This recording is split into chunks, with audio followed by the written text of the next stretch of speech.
ಒಂದು ಎಕ್ಸ್ಪೀರಿಯನ್ಸ್ ನಂಗೆ ಏನಾಯ್ತು ಅದು ಲೈಫ್ ಲಾಂಗ್ ತುಂಬಾ ಸ್ಪೆಷಲ್ ಆಗಿರುತ್ತೆ. So thank you so much sir Ganesh sir. Really means a lot. ನಿಮ್ಮ ಜೊತೆ ವರ್ಕ್ ಮಾಡಿದ್ದು ಒಂಥರ ಎಷ್ಟೋ ಬಲ ಬಂದಾಯ್ತು ನನಗೆ. I am really blessed. And ಒಂದು ಎಕ್ಸ್ಪೀರಿಯನ್ಸ್ ನಾನು ಶೇರ್ ಮಾಡಲೇಬೇಕು. ನಾನು ಇಡೀ ಫ್ಯಾಮಿಲಿ ಕರ್ಕೊಂಡು ನಾನು ಇದೇ ಪ್ರಸನ್ನ ಥಿಯೇಟ್ರಿಗೆ ಬಂದಿದ್ದು ಜನ ಜೊತೆ ನೋಡೋಣ ಅಂತ ಅನ್ಸುತ್ತೆ. ಅಜ್ಜಿ ತಾತ ಎಲ್ಲರೂ ಕರ್ಕೊಂಡು ಅವಾಗ ಒಂದು 7 ರಿಂದ 8 ಜನ ಕಣ್ ಕಾಣದೇ ಇರೋದು ಬಂದಿದ್ರು.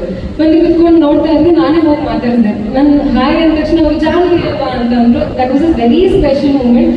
ಅಂಡ್ ಈಗ ಬಂದಿದ್ದೀರಾ ಅಂತಂದ್ರೆ ಇಲ್ಲ ನಮ್ಮ ಗಣೇಶ್ ಸರ್ ಸಿನಿಮಾನ ನಾನು ಕೇಳಿಸ್ಕೋಬೇಕು ಅಂತ ಬಂದಿದ್ದೀನಿ ಅಂತ ಅಂದ್ರು. ಸೊ ಈ ಥರದ ಆಡಿಯನ್ಸ್ ಗಣೇಶ್ ಸರ್ ಮಾತ್ರ ಅಷ್ಟು ಜನರಲ್ಲಿ ಬರೋದು ಅಂತ ಹೇಳಿದ್ರೆ ತಪ್ಪಾಗಲ್ಲ. ಸೊ ಈ ಥರ ಒಂದೊಂದು ಎಕ್ಸ್ಪೀರಿಯನ್ಸ್ ವೆರಿ ಬ್ಯೂಟಿಫುಲ್ ಈ ಸಿನಿಮಾ ತಂದ್ಕೊಟ್ಟಿದೆ. ಸೊ ಈ ಚಿತ್ರತಂಡಕ್ಕೆ ನಾನು ಯಾವತ್ತಿದ್ರು ಚಿರುಣಿ. ಇನ್ನು ಎಷ್ಟೇ ವರ್ಷ ಆದ್ರೂ ಈ ಮೂಮೆಂಟ್ಸ್ ನನ್ನ ಲೈಫ್ ಲಾಂಗ್ ಜ್ಞಾಪಕ ಇಟ್ಕೊಂಡಿರ್ತೀನಿ. ಅಂಡ್ ಈ ಸಿನಿಮಾದ ಬಗ್ಗೆ